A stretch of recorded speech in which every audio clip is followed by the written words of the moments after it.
Doctor साहब, doctor साहब, doctor साहब, डॉक्टर साहब, मैं पागल हो रहा हूँ। डॉक्टर साहब आप देखो, मैं पागल बन गया हूँ, मैं पागल बन गया हूँ डॉक्टर साहब, मैं पागल बन गया हूँ डॉक्टर साहब, मैं पागल बन गया। क्या हुआ, क्या हुआ? डॉक्टर साहब मैंने एक विधवा से शादी की। हाँ। एक विधवा से शादी की। हाँ हाँ हाँ उस विधवा की एक जवान बेटी थी। हाँ।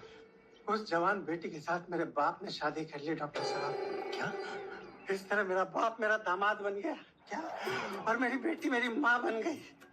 कुछ दिन बाद डॉक्टर साहब, कुछ दिन बाद ना उनके घर में एक बेटी हुई। वो जो बेटी हुई वो तो मेरी बहन हुई ना, मेरी बहन हुई।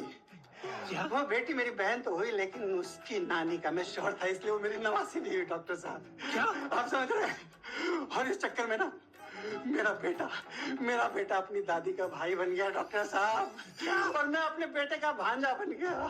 और मेरा बेटा अपने दादा का साला बन गया डॉक्टर साहब। और जब मैंने अपने बेटे को मामा मामा बुलाया तो वो पापा पापा बोल के रोने लगा डॉक्टर साहब। और जब मैंने अपनी बेटी को मम्मी मम्मी बुलाया तो वो जहर खाने चली गई। मम्मी। डॉक्टर साहब, रिलेशनशिप के इस मिक्सर ग्राइंडर में ना मैं ऐसे पिस रहा हूँ, मैं ऐसे पिस रहा हूँ, मैं ऐसे पिस रहा हूँ।